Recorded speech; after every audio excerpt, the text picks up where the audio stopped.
Hello, everyone, and welcome back to the show. This is Reservations, and I'm Rain Wayland. And I'm Bros Ferratu. You know, I was telling everyone at work that you do this every other season, and they're like, "Is he going to do it for the next season?" I was like, "I mean, probably." And you did not disappoint. Bros Ferratu. Yeah, it's like Nosferatu, but he's like a cool bro, you know? It's like the episode of Family Guy when Peter finds out his middle name was Kyle. That's right. And it cuts to he's already living the Kyle lifestyle. Bros Ferratu's got like on his like snapback hat backwards. Yeah. And he's like, "Bros, are we hitting the waves today?" Yeah, and his really cool Transylvania mustache is like curled, you know? Yeah. Yeah. He still looks like a rotting corpse, but like, you know. Yeah. He's got on board shorts and a tank top. Okay. And dude, someone get Robert Eggers on the phone right now. Okay. Give him a call. And we'll have it based in the 50s, since we all know that's the earliest Eggers will ever make a contemporary movie. Yeah. Can I say I'm a little sad we'll never see like a modern day film from him, because I think it would be truly terrifying. Probably. But I also get, you know, he is who he is and he wants to make what he wants to make, and if literally what he said in that interview, the thought of photographing a cell phone like irks him, so we'll never get a modern day Eggers film. No. But again, I still maintain it would be truly terrifying. Yeah. Well, with that being said, everyone, welcome to season 11. You know what's funny? This episode is premiering tomorrow, April Fool's Day, and I'm about 90% certain. Actually, let me change it to 85%. No, I didn't mean to go down. I meant to go up. 95% certain that our debut was April 1st of 2019. All right. Hang on, I'm checking. Hang on, calm down. Here we go. April 2nd, 2019. But still, season 11, and we're almost at our 6-year anniversary. Wow. That's wild. I know.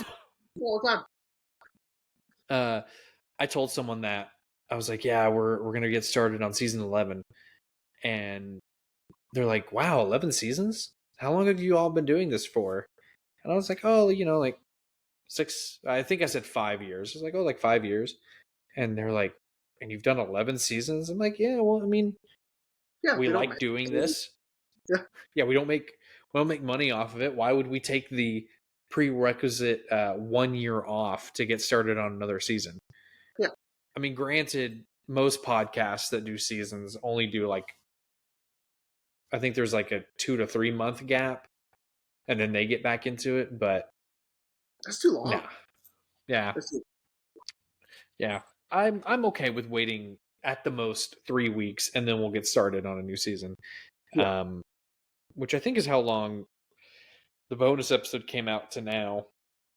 It's about 3 weeks, because, you know, I went to Disney, and then we were prepping. Then once I got back, it was prep for this season. So I think 3 weeks. I don't know. Yeah, you know. So in terms of, if we want to do a very quick, very fast, maybe just a couple recommendations. Since we've been gone for 3 weeks, you know, what have we been watching when we're able to watch anything? For some of us who, you know, we're very busy all the time. So number one, hands down, Sing Sing. I finally saw Sing Sing. Holy shit. Absolutely incredible.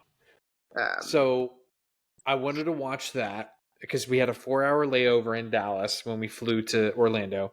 And I was like, you know what? What better way to spend that 4 hours than watching Sing Sing? But for some reason, the A24 app doesn't have a download option.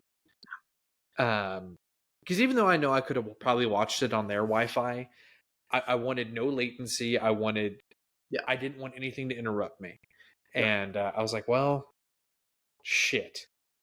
So I just downloaded music. And so my plan was to watch it when we got back. And I haven't gotten around to watching it Mhm. yet. Yeah. Um, I mean, 5 out of 5. Incredible. Coleman Domingo is, he's astounding. The cast, incredible. Real former inmates of Sing Sing Mm-hmm. and a part of that performing arts program are in the movie in main ensemble roles, um, which is really cool. And the other recommendation, I would say, another 5 out of 5. It's on Netflix. I'm sure you've heard about it by now. It's Adolescence. Um, Absolutely stunning. It is so good. Um, and it's from the same. Okay, so it's Stephen Graham, um, who co-wrote and stars in this miniseries. And you'll probably recognize him. He's on Boardwalk Empire. He's Al Capone. Mm-hmm. He's in Taboo. He was in This Is England. He was in The Irishman. He's been in a ton. Yeah. But recently, a few years ago, I watched his movie Boiling Point, which is a 90-minute, one take um, movie. Like the whole movie's one take, a true one take. Um, and it's about, this guy, he's the head chef at this restaurant, and this night is extremely important. There's a lot of pressure because of who's attending and what's going on in people's lives. It's incredible. Mm-hmm. He partnered with him again, and they made Adolescence. And Adolescence tells the story of a young boy who's accused of murder and the investigation and the aftermath that ensues after the murder takes place. Each episode is truly one shot, an hour each, and the stuff they're able to do is just incredible with the choreography and with the amount of work that's put into not cheating. Um, is remarkable. Okay. Can't recommend it enough. Um, Adolescence on Netflix. You have to see it. If no other reason, then it is surpassing viewership over The Electric State uh, with probably zero point 0.5 the budget. So, um, yeah. Yeah. Um, yeah, man. So I haven't I haven't watched a whole lot these 3 weeks, mainly because I've been also trying to catch up on shows and like finally started watching Severance. Holy Jesus! Yep. Um, I finished I that have while we so were out, too. Yeah. I have so many questions. I'm on season 5, episode 5. Um, yeah, I've got so many questions, not enough answers. Um, but I was texting you, I love the visual language of the show, the writing. Who knew Ben Stiller was capable of such really tight? I mean, I know he's not writing every script, but like the dialogue is so tight, and the story is so tight. I saw an interview that he gave after the premiere of season 2, where he said he knows how it's going to end, and I'm like, well, that's just not fair. Like, you know, um, Ashley and I have been watching Daredevil Born Again. I've been super impressed with it. I know you're kind of on the fence, um, but I've been super impressed with it just because I love getting to see Charlie Cox kind of not get pigeonholed necessarily, but to get to be back in that role the way that like we kind of fell in love with Daredevil in the Netflix era. Like, I mean, of course, I enjoyed seeing him in No Way Home, Sure. and I thought he was really good opposite Tatiana Maslany and She-Hulk. Like getting to get back to this really grounded, gritty version of his character, and of course the Frank Castle episode was fucking awesome. We haven't watched the newest 2 episodes, but it's been killer. There's a couple of movies that landed on my I'm definitely gonna watch it list, especially considering I bought one of them on a whim and I knew nothing about it. Which I texted you about. That was Peter Bogdanovich's "What's Up, Doc" Uh-huh. with Barbara Streisand and Ryan O'Neal.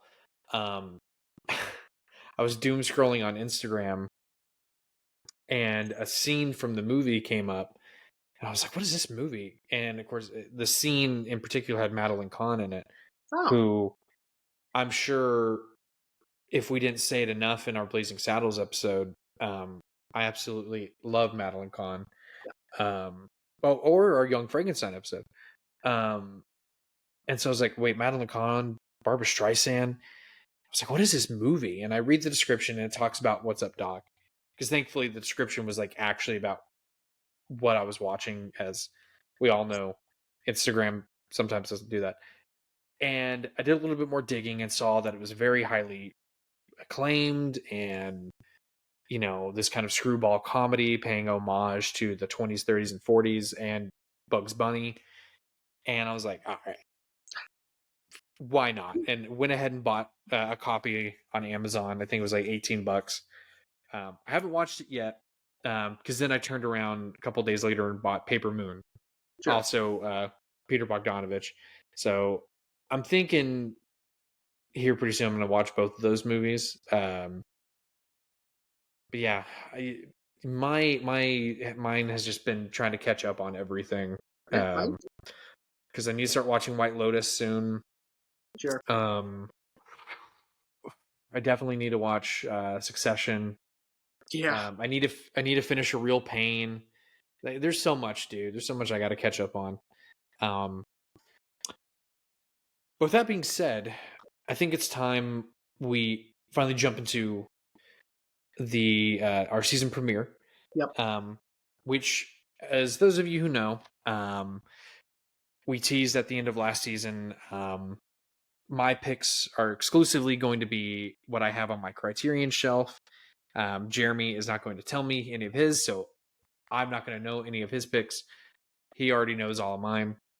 Yep. But so since I got to intro, which means I get to open the show. So today we are opening season 11 with Akira Kurosawa's The Hidden Fortress. This is the 4th movie of his we've done. Let's see, we've done Seventh Samurai, High and Low, Ikuru. No, this is the 5th. Yeah, I almost forgot about Rashomon. Yeah. So it's the 5th movie of his, and it won't be the last because I'm pretty sure Throne of Blood is on my list. I think So that is, yeah. And yeah. oh, we did Ran. We Yeah, did Ran. So this is the 6th movie of his. Yeah. So with that being said, was this a first watch for you, or had you already seen it? No, Okay. I've never seen this. Yeah, I'd never seen it, obviously. And on the back of the Criterion, you know, it says how it was an influence for Star Wars. Mm-hmm. Now I knew Kurosawa was a big influence on George, mainly his visual language for Star Wars. You know, and especially considering in season 2 of The Mandalorian, when we meet Rosario Dawson's Ahsoka for the first time, that was directly that shot that she has with Morgana. I don't remember her character's name. When she has that duel, that was directly a Kurosawa influence. So Kurosawa has like his influence is very like finely tuned into Star Wars, and so seeing that The Hidden Fortress was a big influence on the back of the Criterion, I was like, okay.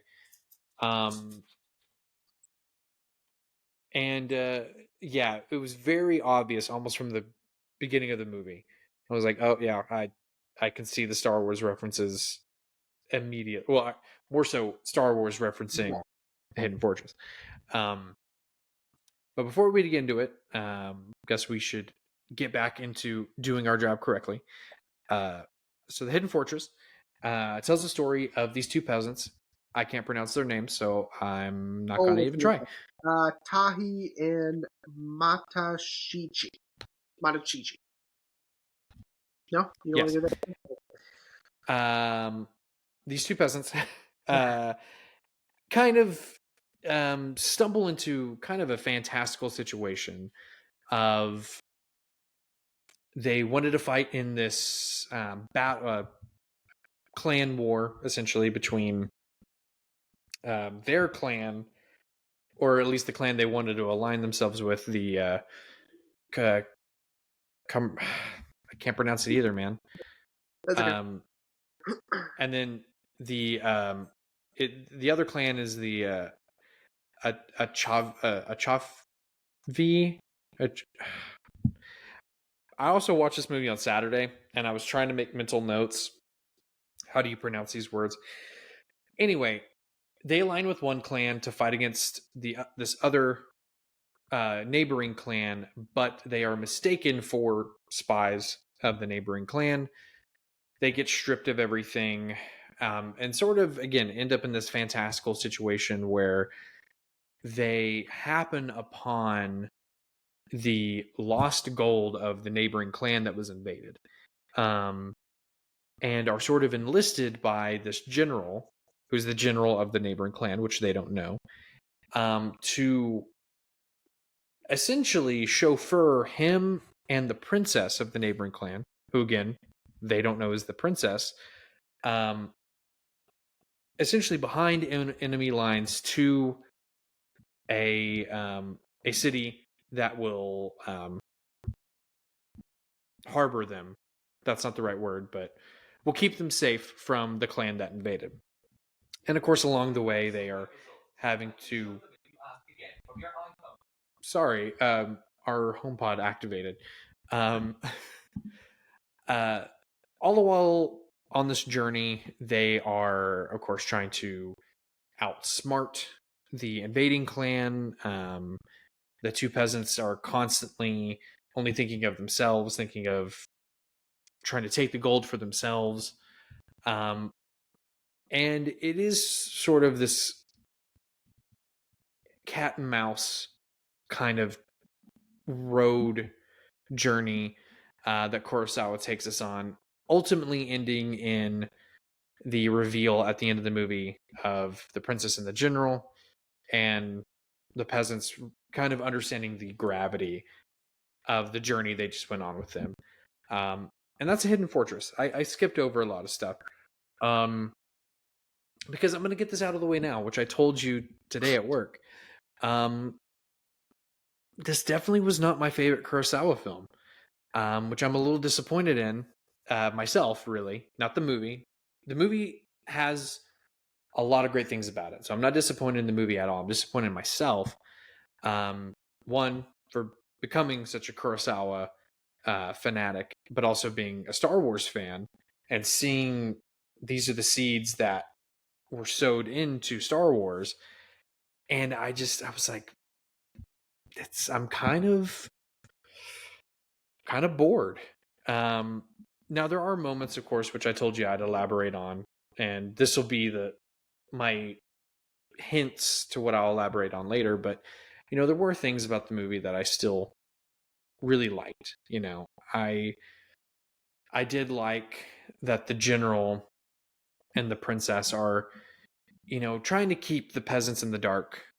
I'm sorry, I'm going to keep calling them the peasants because there's no way I'm going to keep trying to pronounce their names. Keeping them in the dark as their identities, and also, the action sequences, of course, Kurosawa, I'm sure, as we've talked about, his action sequences are phenomenal. And this movie is definitely no exception. But I just, man, and this is so contradictory because Seven Samurai is 3 hours long. I felt like it was a little too long. I think that's why I was bored. Yeah. Sorry, I've been rambling, buddy. Okay. So I agree that of all the Kurosawa films that I've seen, um, all the ones for this show and then the ones that I've seen that aren't a part of the show. Um, this is my least favorite out of all of them. It's still very good. I agree that there are elements in this that are phenomenal, like the spear duel. I mean, holy shit. Yeah. So good. But you're right. There are moments in the film that I feel drag a bit. The first act in particular, I think when we're with um, Tahi and Matashichi, I think that it sort of gets a little too. I don't know. It sort of drags. It's a little too much of them and not enough of the general and the princess. Because once we get to the general, holy Jesus, man! I mean, there is no one with more magnetism and charisma than um, than Toshiro Mifune, right? Yeah. I mean, okay, Toshiro Mifune is like, do yourself a favor, and if you have Max, go on Max, type in Kurosawa. He is on every single picture for each movie. He is represented on all of them. Which is fun because even in he's listed or he's shown on all of these thumbnails or whatever you call them on the icons, but in some of them he's not the main character, but Yeah. but he is because he's Toshiro Mifune. Um, Once he hits the screen, I'm back in, but it took so long to get there because we're following these guys and we're like, wow, what is the deal? Like, what is with these guys? They don't seem important. And but that's sort of the charm of this movie as well, because this entire film is shown through their perspective, and so it's not your traditional like. Um, Obviously, the general is the main protagonist. He is the hero. He is the one that is, getting everything done. He is, leading them into safety, putting himself in harm's way, and he is, willing to sacrifice himself for the greater good of the clan and to save the princess, right? Yet, uh, he's not our main focus. Our main focus are these two peasants, and that's odd. That's sort of that doesn't that's not usual. Also, the comedy is unusual for a Kurosawa film. Kurosawa films are usually very serious, very poetic, very thoughtful, very almost somber in tone in some cases, like in Rashomon or um, Ikiru. Um, but with this one, there's comedy elements, like and parts of it is fun. I will say, when they are climbing up that hill and it's taking them so long to climb up the hill, Yeah. but the general's already down there and he's Yeah. already in the fortress. There was a faster way to do it, Yeah.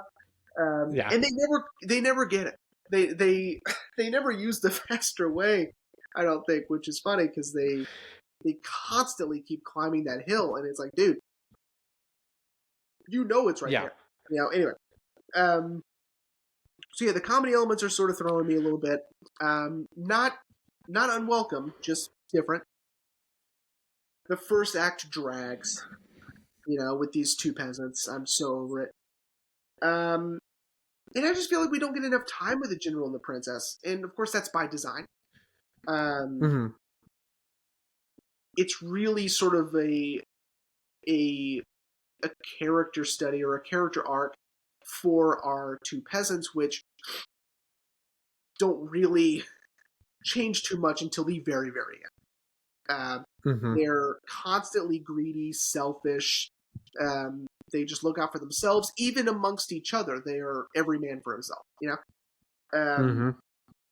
which again is played for laughs in some points. And honestly, like, and this, I don't know if I don't know if this is cultural or if this is an acting choice or if this was, on purpose or this is just how she was. But the woman who played the princess, her dialogue delivery was so aggressive, I felt. Yeah.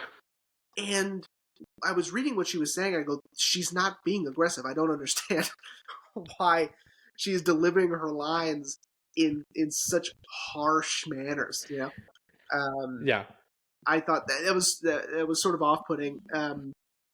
So I was glad that her cover was a mute because she, uh, you know, for her speech patterns would have given her away anyway, which I liked. I liked that that was a plot point that I think some films would overlook. Like the way people speak can often give themselves away depending on class, which is how Japan, at least at that time, operated. Um, Hmm. so all in all, I enjoyed the movie, but I completely agree with you that there are moments that I was bored, that I thought dragged, and that I thought were just uninteresting. Um, but again, not to say the movie was bad. No. Yeah. Yeah. I didn't, dislike the movie at all. I just,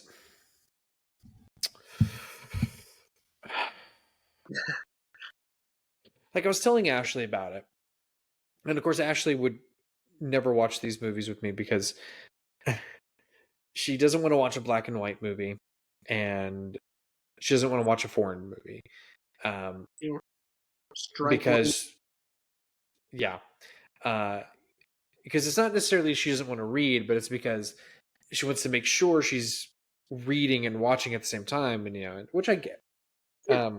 But I was explaining to her how Seven Samurai, which is so early in Kurosawa's filmography, why not so early, but it definitely wasn't late in his career.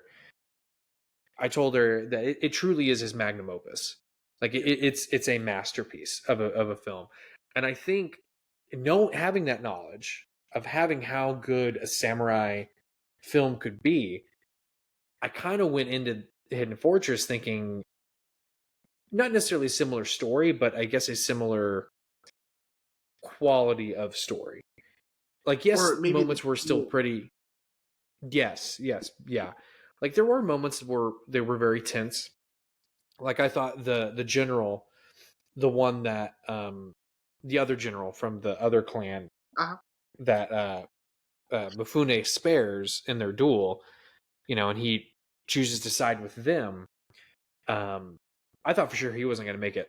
I was like, oh man, he's dead because yeah, they're shooting at him, and I'm like, man, he's dead. He's not going to make it. And then he makes it. I'm like, oh, okay, So there were still moments like in Seven Samurai where I was like, oh man. But you're right. That first act, kind of establishing this story, just dragged, and you know, also like certain parts felt a little convoluted okay. and a little counterintuitive. Um, like like like the general not wanting to stop that guy from taking one of the horses, Uh, and giving him the 5 silver pieces, like, oh, you could buy 5 horses with this.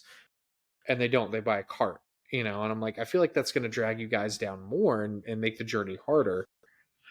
Um, but, then of course, in context of the story, it helps them out because the very next scene, they're approached by those soldiers, like, we're looking for, you know, 3 men and a woman on horses. Have you seen them?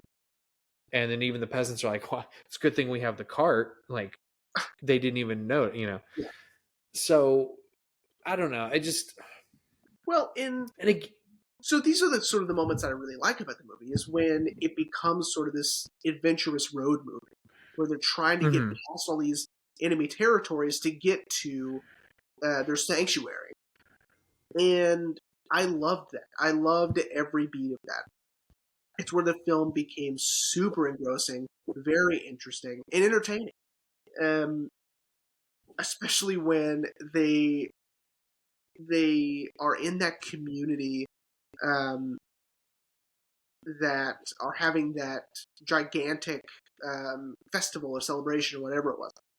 Um, which is when their cart gets tipped over into the fire, and then they have all this melted gold they'll have to deal with later. Um, Yeah. which was real tension because now they don't have the cover of just firewood anymore. Now they have to come up with something else to disguise the gold. Um, and I thought it was so clever um, when they hit that checkpoint where Mifune um, gives them gold, gives them one of the bars, Mm-hmm. and says, "We found this," you know, um, or whatever. And he goes, "Well, I demand, right? I demand a reward. This is, I'm giving it back to you. Like, I demand this. I found this, whatever." And they're making such a fuss that they just want them the hell out of there, not knowing, of course, that they have the rest of the gold with them, Yeah. which I thought was genius. Um, and then cut to when they have to unbury, they have to dig up all that gold that burnt the night before. I liked that we're still keeping in line with this morality in the characters of the peasants that they will dig forever, right? If they think that there is even one bar still there, Mm-hmm. and the general has to tell him, he goes, "Hey, it's okay. We have enough. This is fine. We got to go. Yeah. Yeah. Don't be greedy. Yeah, we got to go. We'll be greedy, right? Greed is a big uh, is looming over this entire film with these peasants. They're so greedy and selfish, um, which I thought was interesting. Um, yeah, Yeah. I mean, and again, like, I didn't dislike the movie in any way. I don't think Kurosawa knows how to make a bad movie. Um, I mean, even with Ran, I remember thinking like, and I feel like I said it in our episode. There's a lot of the story elements I was having a hard time understanding, mainly because I don't understand the story of King Lear. Um, but that wasn't to say it was a bad movie at all. The visual language of Ran was so striking, yeah, and again, same with this. But yeah, there were those story beats that I was just like, come on. And and I like road movies. I mean, as definitely won't be this season, but definitely a future episode. I mean, of course, Mad Max Fury Road is sure, pinnacle road movie. I mean, 90% of the movie is they're in that car, they're in that truck. yeah, Um, but it just, I don't know, man. And again, I think it's because having the knowledge of these other Kurosawa films that we've done, you know, I I I know, like, in my head it felt like I knew what I was expecting. But then Kurosawa was like, no, like I'm going to keep you guessing, which is a good thing, but also I'm like, but again, if he didn't make the movie the way he did, I don't think it would have had the impact on George Lucas that it did, because I'm glad one of us mentioned it, and I'm glad you did, of the story being through the peasant's eyes, because Lucas, famously, as we all know, A New Hope is through the perspective of C-3PO and R2-D2. yeah. Up until we meet Luke. Once we Mhm. meet Luke, then the story shifts to Luke's perspective. But I mean, Act 1 of A New Hope is from the perspective of C-3PO and R2-D2, which George Lucas has openly said it's because of the hidden fortress, um, of having the focus on them versus everyone else. And Which then, of course, which can be interesting because mm-hmm.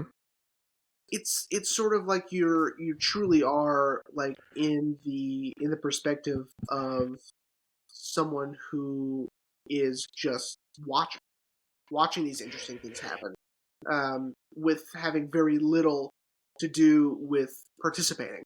Mm-hmm. which is how you're watching this movie, right? I'm not participating in anything; I'm just watching. And so it really puts you um, in that same mindset when the characters that you are following and are supposed to understand the story through are also really just bystanders that are watching these important people do important things. Uh, you know, Mm-hmm. Yeah. Yeah. there's And literally separate. and yeah. And I think the other thing that kind of bothered me is is the greediness of I was going to try to say their names, but I can't.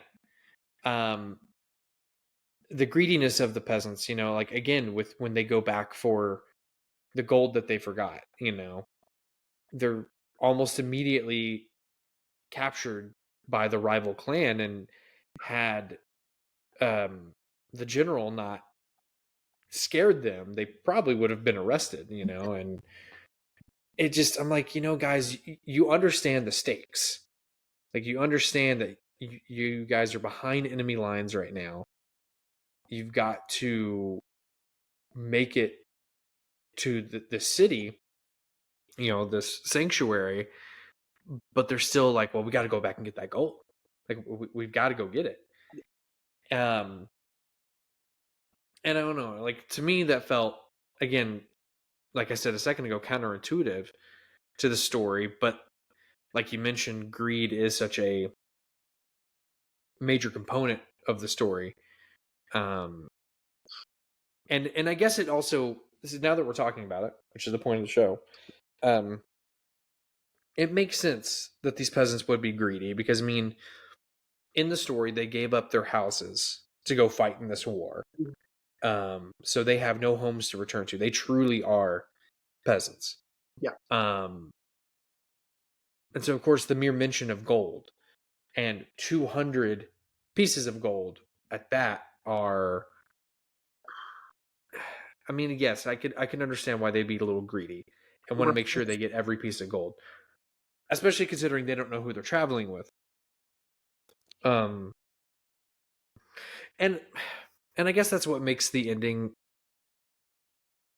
a little kind of like a lesson learned, I guess, is that they still get a piece of gold, but the princess, having watched them bicker the whole time, tells them, you have to share it.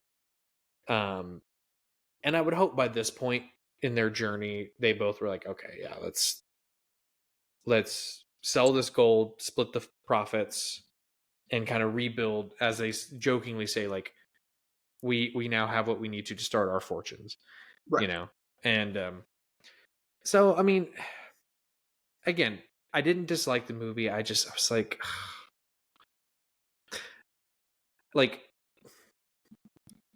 once the movie finished and I went to go rate it on my letterbox, I tried so hard to press that fourth star, but the most I could give it was 3.5.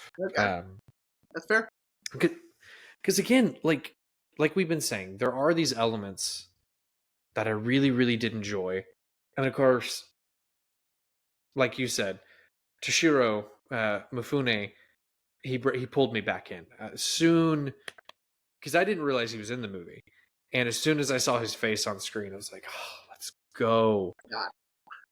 Yeah. And he's bringing that same intensity, like in Seven Samurai and High and Low. He's bringing that intensity um that we've seen at Rashomon, and I was like, oh, I'm hooked.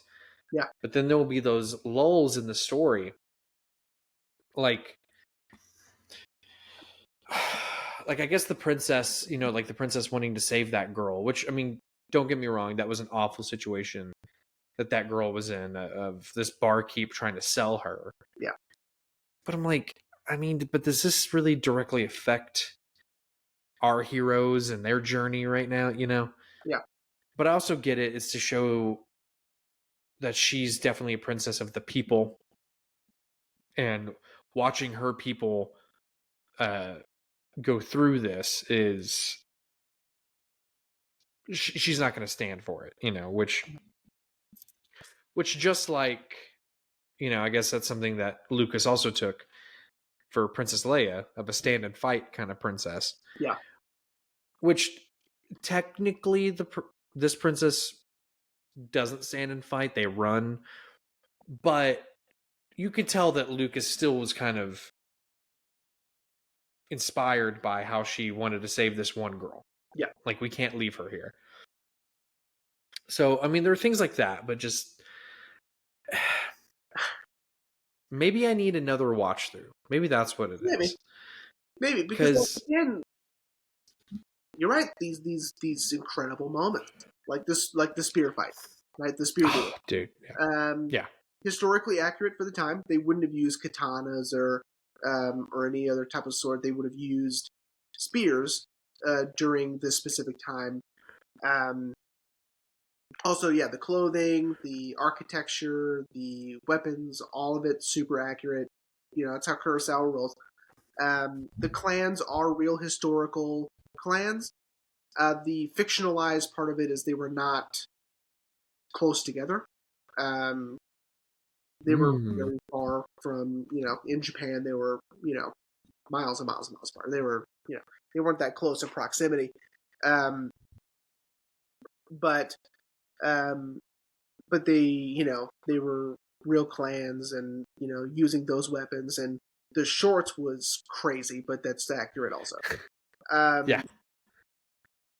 So the spear duel is incredible to watch, and of course, Mifune is, an incredible stuntman in these scenes, and I just like how Kurosawa works. We're not using doubles, we're not using any sort of fancy trickery. Like, these are the actors, and they're doing it, and it's rehearsed choreography, and it's they put in the work, and it looks great, and it's tense, and it's exciting.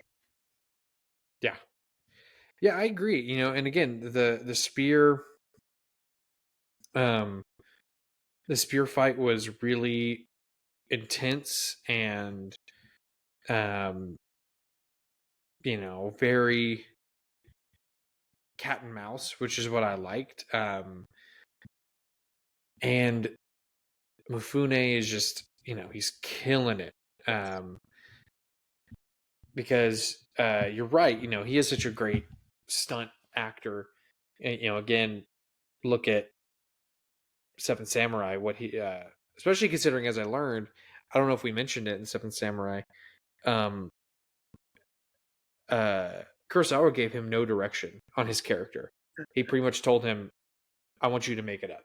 So any choice that you see Mifune make in Seven Samurai, he came up with on his own. No crazy. I know, dude. I learned that from the documentary.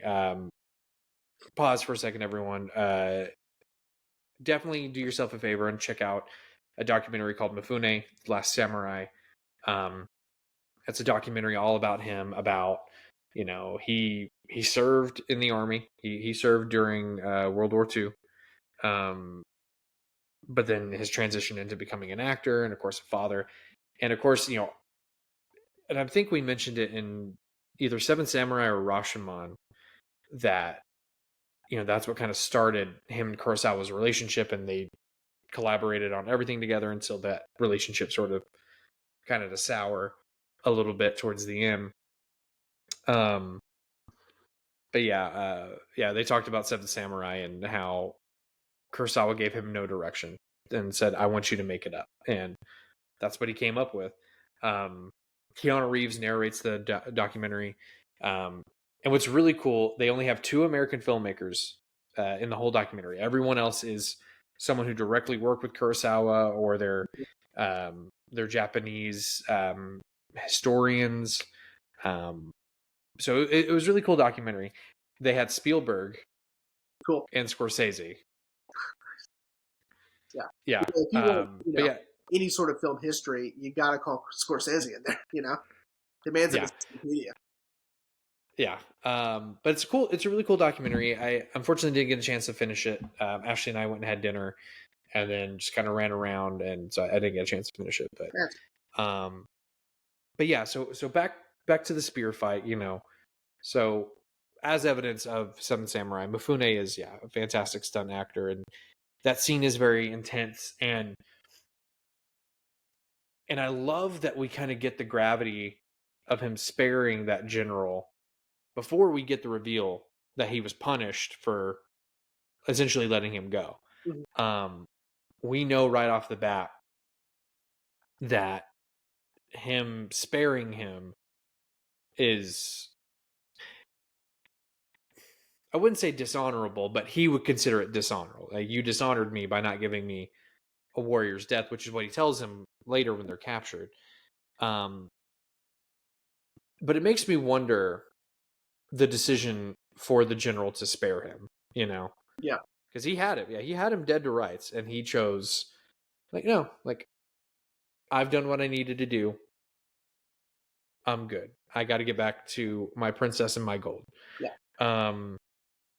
So I would say, if any question I really have about the story, it's that. Well, I think it's somewhat of a higher form of disrespect because Mifune is playing this general that everyone's heard of,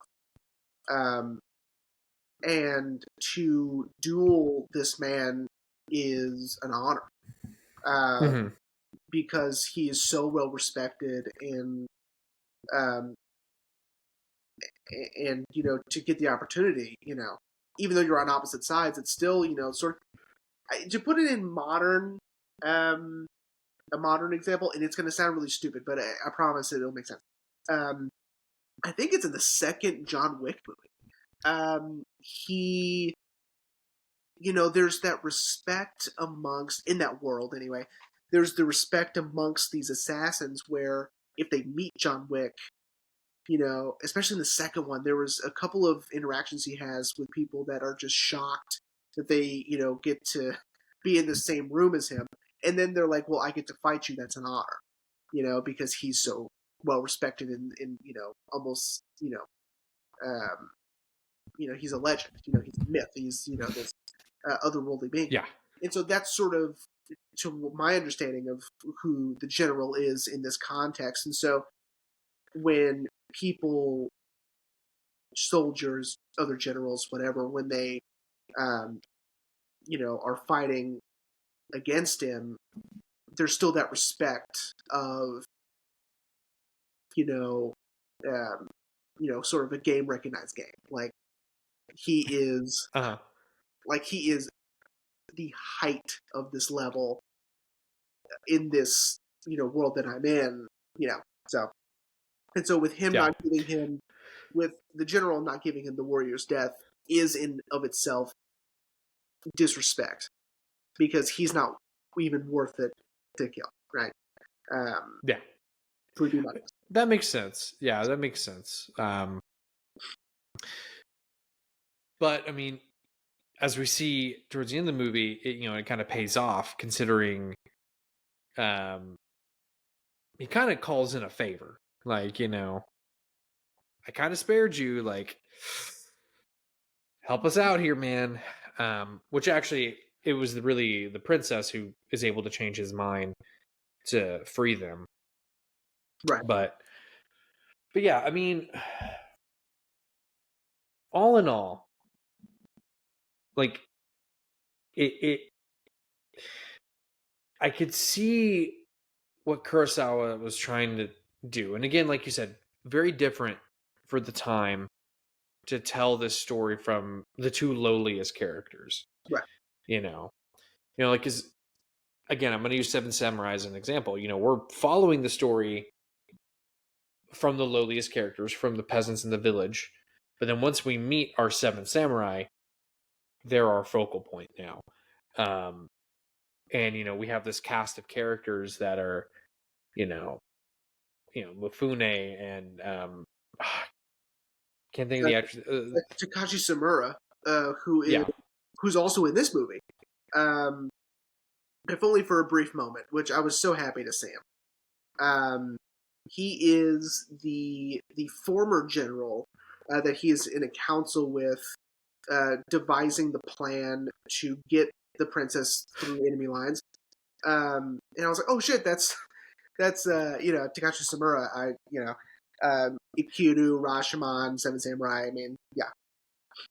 The Yeah, so that's something else the documentary pointed out is that Kurosawa would often pair those two together, Yeah, and that's why you kind of see them a lot right. in Kurosawa movies because yeah, Kurosawa really wanted them together. Which I mean, they act so well opposite one another. Agreed. Um, but yeah, the story. So I was sorry, I was trying to remember where I was going with that. Um, Again, I could see what Kurosawa was trying to do, but it just I don't know because he did this after Seven Samurai, right? Correct me if I'm wrong. Yeah, Because this was yeah, 58, yeah, yeah. Yeah, he so we already kind of have our gold standard for right. what Kurosawa's done. But again, I didn't dislike it. It just I think I had my expectations too high from the jump. Sure. Like here we go, another Kurosawa film is set in ancient Japan. Like I already know what to expect. Right. Um, and again, I'm glad to have my expectations subverted, but there's a little disappointment in my again, like I said, in myself, not the movie, in myself that I'm like, oh, I didn't enjoy it. I guess it's kind of like how you felt with was it Wild at Heart Yeah, that you yeah, you now appreciate Lynch more because you know there's at least one of his movies you didn't really like. yeah. No, it's good. Um, It's this is the same thing. I mean, I do truly love Rashomon, Ikiru, High and Low, um, Seven Samurai. I know I truly love those because I don't love this one. I'm not just. It's not like I'm only in it for the name Kurosawa. I'm in it because these films, these stories, these experiences are so engrossing and so entertaining and so poignant and perfect. And this one just, it didn't check all those boxes for me, but that's fine. Um, it's not a bad movie by any means. no, If anything, you're right. It's just our expectations were different, and um, now that I know, it's more of a fun, lighter-hearted adventure film. That's something to keep in mind for next time. yeah, yeah. Well, especially because yeah. Here, let me double check. I'm 90% certain we're going to be doing another Kurosawa film. I know you have Throne of Blood on Yeah, there. yeah. Throne of Blood is on here. I was hoping Redbeard would be on there too. Yeah, Throne of Blood is on here, so that one's going to be intense because that's Kurosawa's version of Macbeth. So Yeah. that'll be fun to do. Um, but yeah, and I guess the silver lining to really take away is we should be glad. I know you aren't super glad, but we should be glad at least it inspired George Lucas. Sure. Which granted, being a Star Wars history buff, he had already been working on Star Wars. So I think if he had not seen The Hidden Fortress, we still would have gotten Star Wars. I just don't think it would have been the version that we initially got. I think it would have been tweaked just a little, but I think we still would have gotten Star Wars. But I'm glad it inspired George to alter the beginning of A New Hope Yeah. to to take Kurosawa's approach to having the story go through these two characters first. Yeah. Um, but yeah, well, buddy, are you ready to wrap up? I am. Yeah. Yeah, I know we've said it repeatedly, but the movie was still really good. Maybe I might need a second rewatch to bring it up that half star to get it to that 4 on my letterbox. Um, again, not a bad movie at all. Yeah, just right now, not one of my favorite Kurosawas. Yeah. That's okay. Same. I enjoyed it. I didn't love it. and that's okay. You know? Yeah. Well, buddy. Yeah. So, what are we going to be talking about next week? Because I legitimately have no idea. You have no clue. That's okay. I was inspired. I saw someone on TikTok talk about this movie, and I was like, "Oh, that's a good one. Well, we can start with that one." So they were praising it on its accuracy, which I really like. And the parts that aren't accurate are intentional for the story, which I also really appreciated. Anyway, it's a film I absolutely love. It's a film that is gorgeous to look at. It's also a film that the main actor said that if they change the title, he's not going to do the movie anymore. Which is interesting because the title gives away the movie. Next week, we are discussing Andrew Dominik's The Assassination of Jesse James by the coward Robert Ford.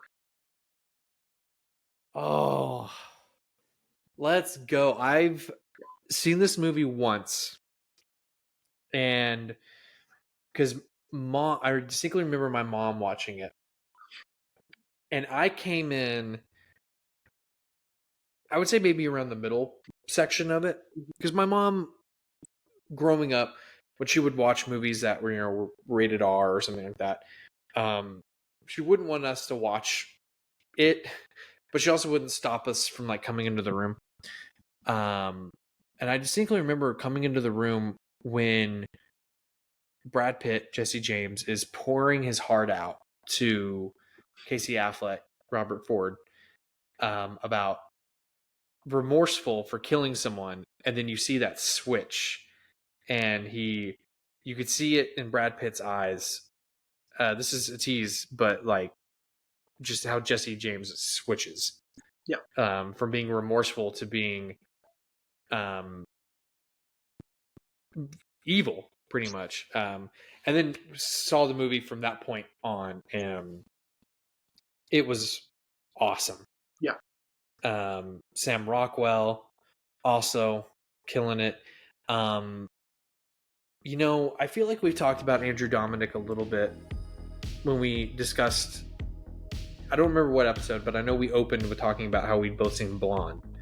I think it might have been for Steve Jobs, because we were talking about historical fiction and fictional biography. And Blonde is, of course, a famous example. Not just this movie and its controversy, but the book it's based on, the Carol Oates, Joyce Carol Oates. That's probably right.